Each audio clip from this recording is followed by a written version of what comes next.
জাকেরকে অধিনায়কত্ব দেওয়া ঠিক হয়নি, এখানে আমি একমত, মানে এই বক্তব্যের সাথে একমত। আমি এটা নিয়ে অনেক কথা বলেছি। যখন সোহান দলে আছে তখন সোহান উইকেট কিপিং করবেন, জাকের নয়। এই মতামতের সাথেও আমি একমত, মানে জাকেরের এগেনস্টে এই দুই জায়গাতে আমি একমত যে জাকেরকে ক্যাপ্টেন্সি দেয়া এবং জাকেরকে উইকেট কিপিংয়ে দেয়া যখন সোহান আছে অথবা সিনিয়ররা আছে সেটাতে আমি কোনোভাবেই একমত না।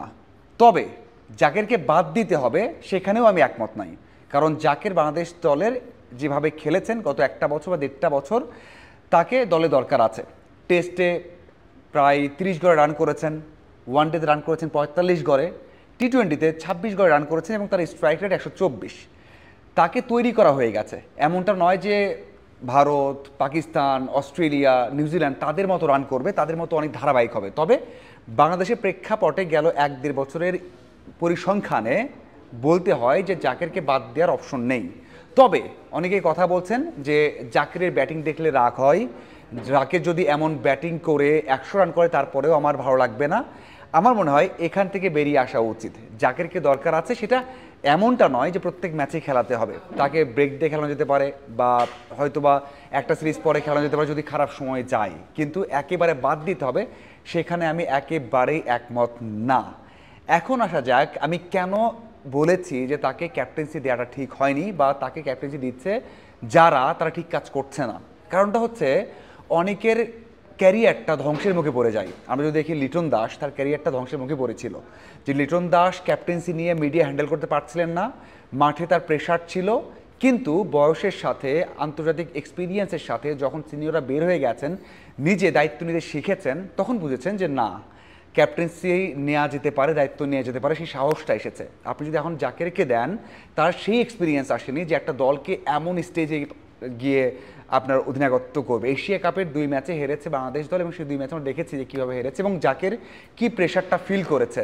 আপনি বলতে পারেন যে না, এই যে আফগান সিরিজ জিতলো, কিন্তু ভাই এশিয়া কাপ, চ্যাম্পিয়ন্স ট্রফি, বিশ্বকাপ আর হচ্ছে সিরিজ এক না।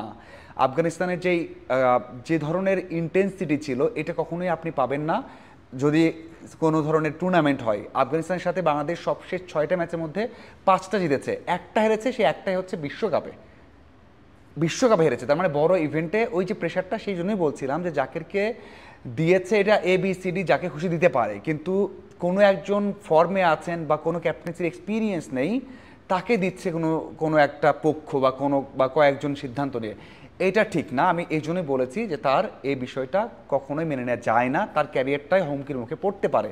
দ্বিতীয়ত তার উইকেট কিপিং করবে না তা তো না, একদম ইয়াং এনার্জেটিক, 27 বছর বয়স।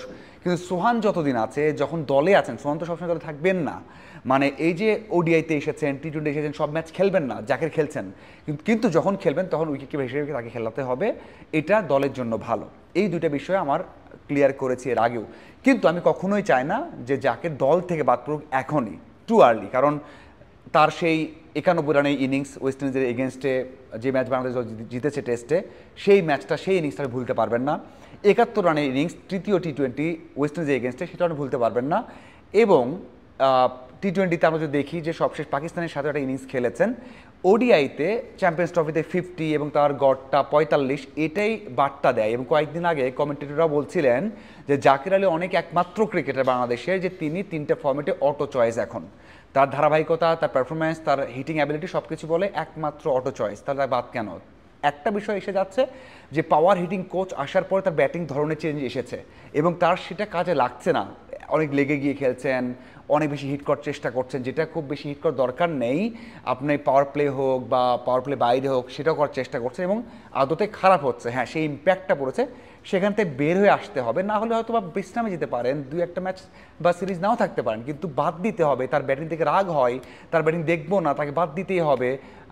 এসব আমার মনে হয় না যে দলের জন্য ভালো, তার জন্য ভালো, কারণ তাকে একটা এক্সপিরিয়েন্স করে দেওয়া হচ্ছে এবং সেই এক্সপিরিয়েন্স দলের জন্য কাজে লাগবে। হ্যাঁ, পারফর্ম না করতে হলে বাদ পড়বেন, অনেকেই পড়ে, কিন্তু এখন না। তার পারফরমেন্সটা কিন্তু ভালো আছে, গেল 1 থেকে 1.5 বছর হয়তো বা একটা সিরিজ বা 2টি সিরিজ খারাপ যেতে পারে, কিন্তু ওই যে 3টা বিষয়, ক্যাপ্টেন্সি, উইকেট কিপিং এবং তার পারফরমেন্স, আমার মনে হয় 3টাকে আলাদা করে দেখা উচিত, তাহলে দলের জন্য ভালো হবে, তার জন্য ভালো হবে। আপনার কি মনে হয় অবশ্যই কমেন্ট করে জানাবেন। ধন্যবাদ সবাইকে সাথে থাকার জন্য।